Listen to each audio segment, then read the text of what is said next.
Hello people. ఈ రోజుల్లో మోసాలు ఎలా ఉన్నాయి, ఏంటి అనేది ఇప్పుడు నాకు జరిగిన ఒక ఇన్సిడెంట్ ద్వారా అయితే మీకైతే చెప్పాలనుకుంటున్నానండి.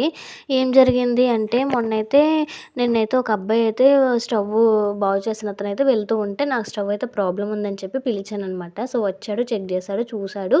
స్టవ్ అయితే కింద నుంచి అయితే మంట అయితే వస్తుంది. ఇది రిస్క్ అమ్మ బాగాన సెట్ అయితే పగిలిపోయింది మార్చాలన్నాడు. సో, అయితే నేనేమో బాబుతో ఎందుకు రిస్క్ చేయడం అని చెప్పి మార్చేయండి అని చెప్పాను.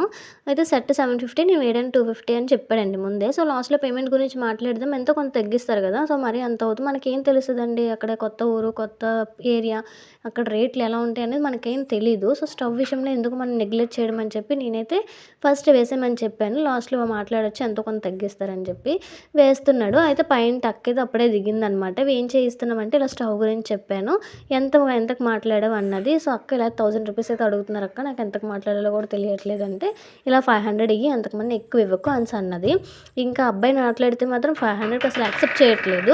నేను క్వాలిటీ చేశాను మీకు, మీరు 500 అంటారేంటి ఇప్పుడు అని చెప్పేసి అంటున్నాడు. ఇంకా లాస్ట్‌కి అక్క ఎంత కన్విన్స్ చేసినా సరే అబ్బాయి అయితే అసలు అవ్వట్లేదు. వన్స్ వేసేసిన తర్వాత ఇంకా వాళ్ళు చెప్పిందే మనం వినాలి తప్ప మనం చెప్పింది వాళ్ళు అసలు వింటలేదు.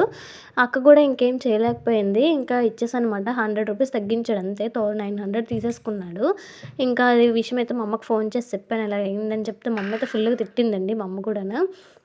₹1000కి ఆవిడ కొత్త స్టవ్ వచ్చేస్తది. నువ్వెందుకు బాగు చేయించావో తెలియనప్పుడు అయితే మా అమ్మ కూడా ఫుల్‌గా తిట్టిందనమాట. సో, ఇలా ఉన్నాయి మోసాలు ఈ రోజుల్లో అంతే ఇంక.